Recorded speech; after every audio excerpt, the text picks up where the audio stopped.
Welcome to Some Say I'm Gifted, where we teach you the magic of walking in your spiritual gifts and how it can help you navigate this crazy life, and helping you understand that even though we're in this world, we are not of it. So take a deep breath, relax your shoulders, and let's get real.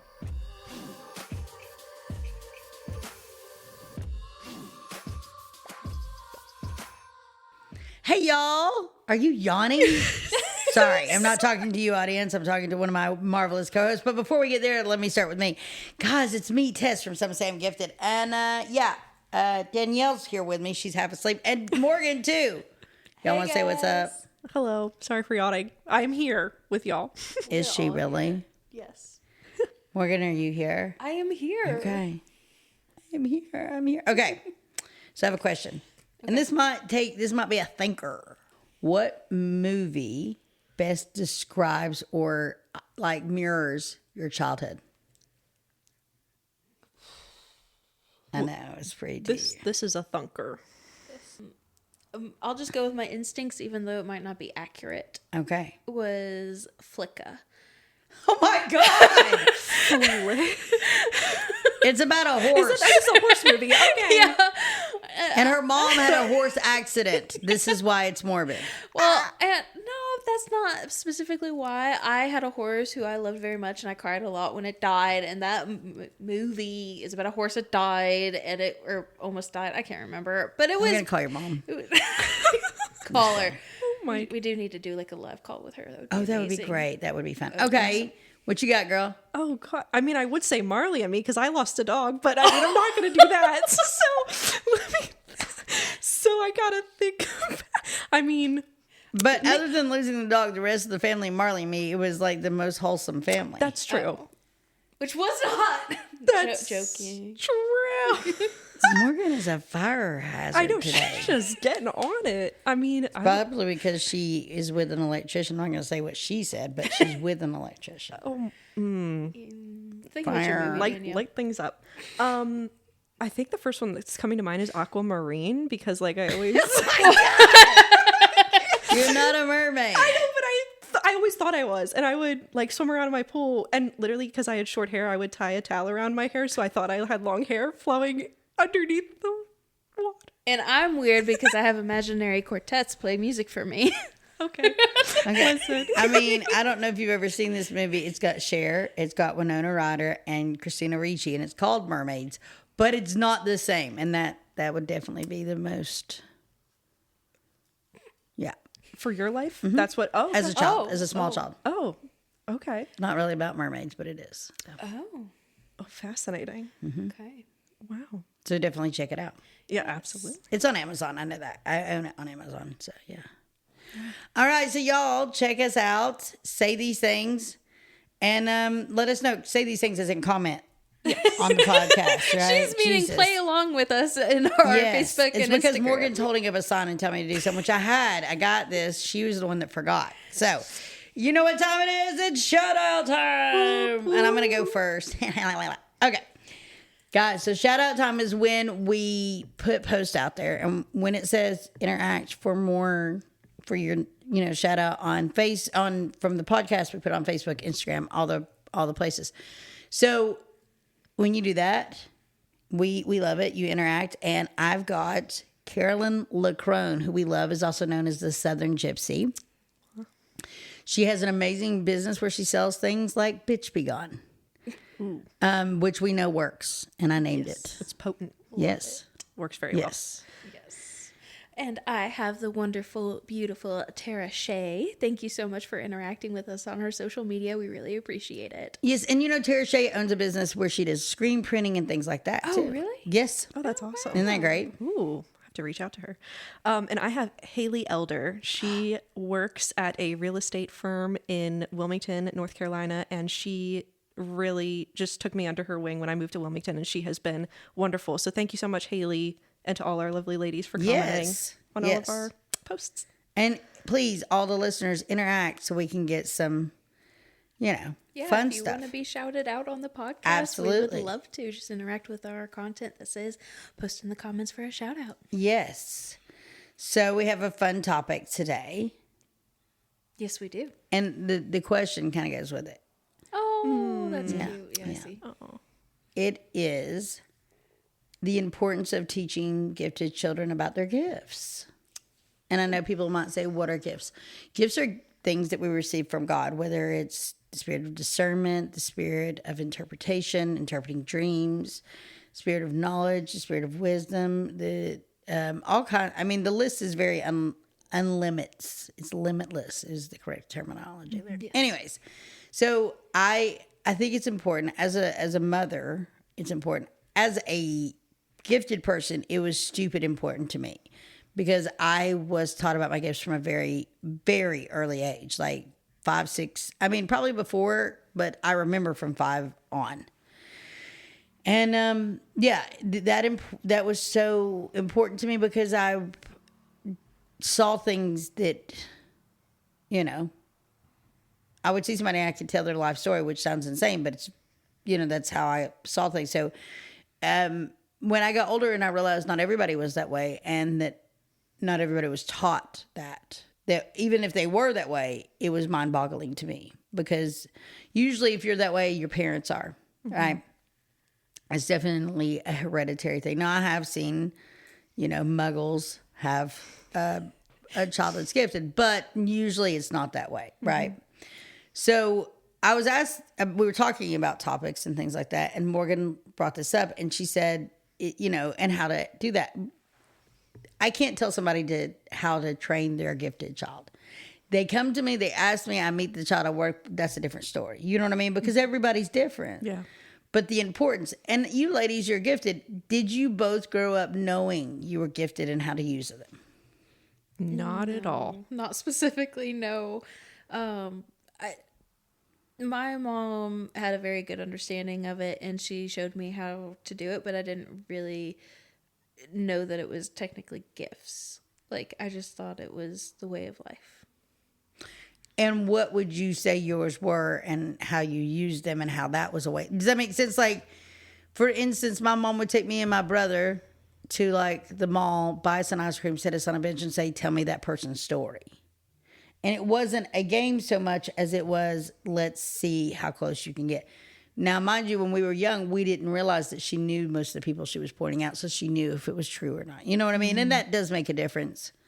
So how was that a way of life? Like how? It was much subtler. Like, it wasn't, I'm seeing these things on these people as much as it was more, my mom is very gifted with premonition, or yeah. I don't know if we technically follow premonition, but she could tell things were going to happen beforehand. Like, my dad and my brother were driving down the road, and my mom called my dad and said, immediately pull over right now or you're going to get in a wreck. And my dad thankfully did. And 5 seconds later, he gets back on the road. He drives a little further, and the car in front of him gets in a wreck.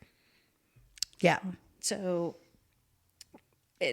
I saw that a lot with my mom, and there are some instances where that's happened with my life as well, where I'm able to kind of prevent things from happening.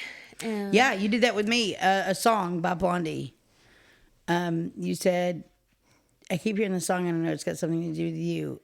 And you said, just be careful maybe when you hear it. You said, I don't know why. And it was Time is High, or Tide is High. Yeah. Mm-hmm. And which was really like, what? Anyways, that song was playing on a radio, and the guy I was dating at the time hit my son. Oh, wow. Mm-hmm. And then he was gone. Not my son, the guy. So, yeah. Wow. I remember texting you that, and I'm like, I don't know where this is coming from, but I got to tell you. But as soon as it happened, as soon as the song came on the radio, I was like, that's not a song. And I don't know if it was the radio or if it was like playlist. You know what I mean? I just know it came on and or that just happened. in your head. Yeah. No. Because the kids, we were like dancing to it, being silly and getting in the bathtub. And my kid was bare clothes, and this guy came up, hit him with my son's shoe on the butt because he was saying, you need to get in the bath. He was just an asshole. He was the guy I dated. He was a bad guy. But go ahead. Sorry. But that's what my mom showed me, is to trust that. Yeah. And but you weren't told that other people don't do that, right? Right. No, it was just like, follow your instincts. God's talking to you. Listen to him. Keep your ears open. Keep your eyes open. And maybe I would see things here or there, but it wasn't quite as strong until I got a real training from you and your mom. Real training. I went to wizarding school. Hogwarts. Hogwarts Yeah, University, yeah. enrolled, and that was it. What about you, Danielle? Yeah, I don't think my parents to this day still really understand or grasp what gifted means. So I think growing up, I wasn't exposed to an understanding of why I'm seeing or hearing the things that I was hearing. I She's a mudblood. Maybe. Well, I would say that, but I've had conversations with her cousins, so so and her sister. yeah. Tessa's bet the fam. So I'm hiding. Sorry. I would hear things and see things when I was younger, and I hated the nighttime. I hated sleeping alone in my bedroom by myself, and I would come to my mom and dad and tell them these things and tell them certain things that I would see and hear, and it was more or less like, it's gonna be okay. Just, close your eyes. If you need me to lay here for a few minutes with you, I will, and then, leave. And so I don't think I was as exposed to learning how to embrace those gifts per Okay. se. You got more of the scary side, Yes. Well- I mean, I don't know. Maybe. maybe. But I feel like yes and no. Some of it wasn't so bad. Like when my dog passed away, I would hear my dog downstairs, or like she would come lay on my bed and whatnot. Stuff like that. So it wasn't all bad, but I didn't understand it. So I think that was the scary part. I had no your idea mom what didn't was know going how on. to teach it to you. Yeah. Explain it. Exactly. Well, at the same time, though, I think that deep down you knew there was something Yes. something else there. I did. I did feel from a young age that there was something that was different about me. That's how Yeah. I felt about it. And that God had put something in me that was different than other people that I was interacting with on a Now we're regular basis. acting weird. No, I'm just playing. So, do you think that if you would have known these things as a child, that it would have been different? I wouldn't have been as scared. I don't Really? think I would have operated from a feeling of fear. I think I would have operated from a feeling of, okay, this isn't like I'm completely different. Something's wrong with Yeah. me. Yeah. So, I did not realize till I was much older. I was in college, that not everybody's family was like my family. So I was at a friend's house, and I'm sure I've said this, y'all have heard this story before, so sorry for the redundance, but I was at a friend's house having dinner with their family, and there was a big family, and they were all nice and kind and everything. And they were like, so I just broke up with somebody, and they were like, how did you know he would? They were like, what happened? And I said, I thought he was hanging out with this other girl, and they're like, weren't you seeing somebody else? I was like, yeah, but he told me we were serious. And I had kind of quit talking to the other guy. And they said, well, how did you know he was talking to somebody else? I said, well, we did what my family does. My aunts and my mom, we all got together, and some of my cousins, and we figured it out. And they said, how did you figure it out? Because this was really before a lot of social media too. Mm-hmm. I said, like one of my aunts is really good with dreams, and one of my aunts is really good with discerning like sexual energy, and my mom's really good with discerning lies. And it was like, you remember that it was the RCA? Yeah, RCA, the dogs that like their heads tilted. That's what they are. And I went, so you don't like I have one cousin that's really good with, figuring out. And I stopped myself because I was going to say things about dead people. And I was like, y'all don't get together. And they're like, you have a cousin as well. I was like, y'all don't get together? And they were like, no. And I was like, oh. And I was like, I made it to the dinner, went home, and I was like, Mom was like, oh my God, why did you say those things? Like, she knew the family too. And she was like, oh God, they're going to think we're creepy. But at the same time, my mom had a beauty shop, and people would come to her for that. Mm-hmm. So low key, it was, everybody knew, but it wasn't talked about all the time. So I think it's important to teach your kids these things, but I also think it's important to let them know not everybody understands them. And I know that that's the road I take with my kids and even my stepkids. It's okay to want to use your gifts all the time. And, your gifts could be interpreting dreams that you've had into art for people to see the glory of God. And you can use them. All gifts you can use for good or you can use for bad. It's your choice, okay? And I'm not saying that's bad. I'm saying the way we believe, in the spiritual way we believe, some of the gifts that are out there that people use, we don't follow that. And so it can be bad. That's how we look at it. Does that make sense? Am I say that? Am I giving that enough understanding? But one of the most things is a child is a pure vessel, okay? And God's word says that their angels are before God pleading their case always, right? So they're a little bit more pure. So when you have a pure vessel, sometimes they like a filter for truth. You know, like they don't sugarcoat things. And that's fine. I think that's the best way to be. But you can still be nice about it. Okay?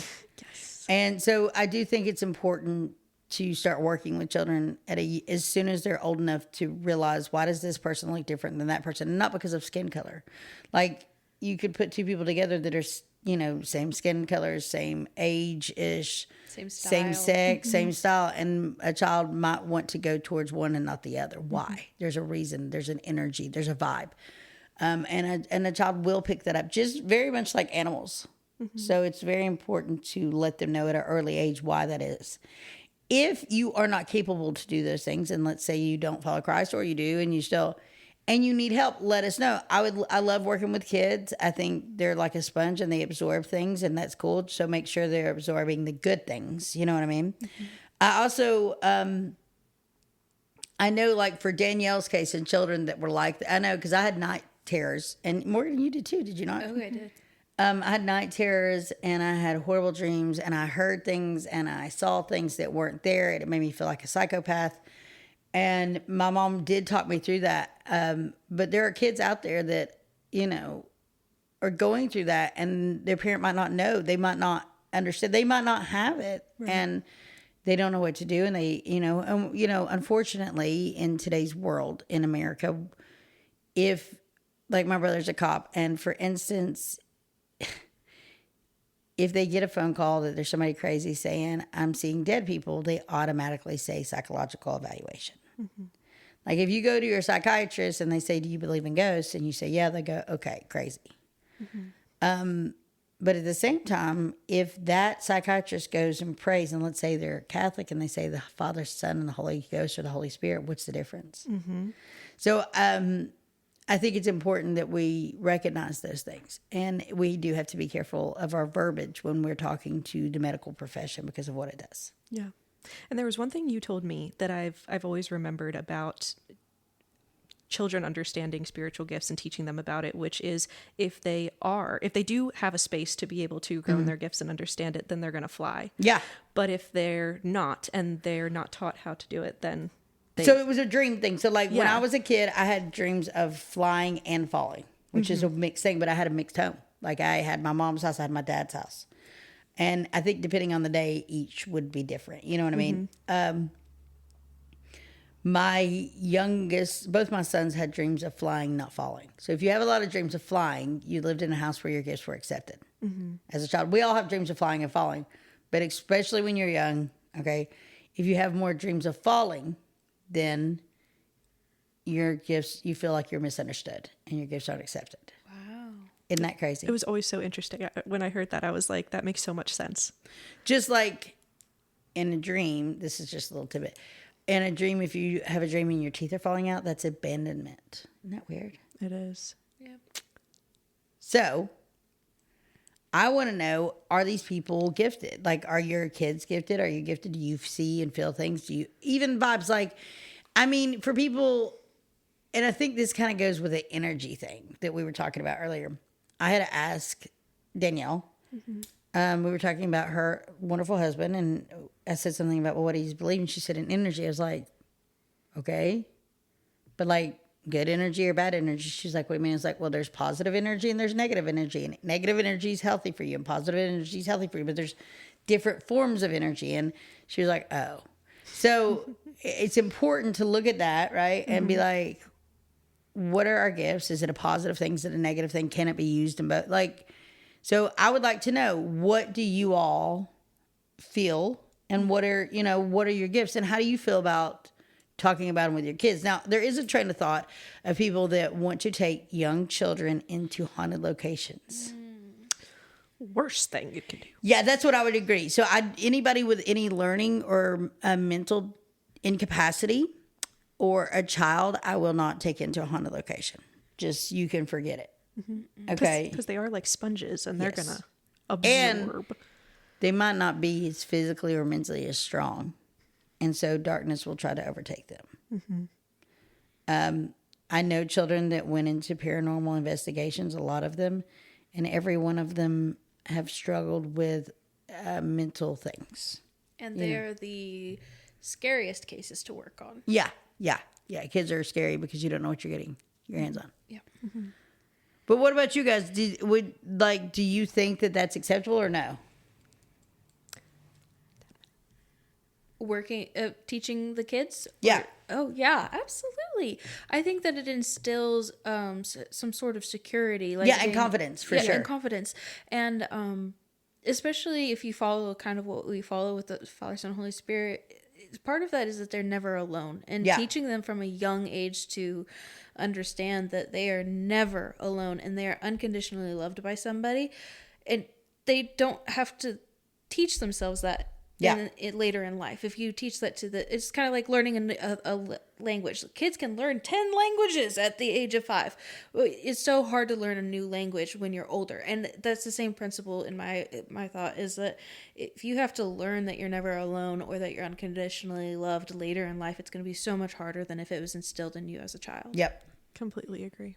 Absolutely. I think it's paramount, especially from my perspective in growing up and not having someone to go, hey, this is why you're experiencing what you're experiencing, and this is why you're feeling the way you're feeling. I think it's so important to help children at a young age just grow into their gifts and understand what's happening so that they can move on and not think that they're crazy, not think that something's wrong with them, you know? Yeah. I think that's awesome, and I would love to work with more children. I mean, I've worked with a ton. It's such a fascinating thing when they see, oh, this is real. You know, I'm not bonkers, and I think that does give them such a strong sense of security, like you said, their whole life. So, let us know what you all think, and you can find us on Facebook and Instagram at Some Say I'm Gifted, and email at somesayimgifted@gmail.com. You can find me on Facebook at Tessaray McKittrick. That's TESSARAI McKittrick, McKittrick. Ladies, you take it from there. You can find us on X as well, but there's a disclaimer with that. Tessa's not chaperoned on that platform. So you can definitely find us there. And then please like, subscribe, comment, all of the wonderful. Remember that if you interact with us on our posts that say interact for a shout out, that you will be shouted out. We love you. We can't wait to see you guys again next Thursday. Love y'all. Bye.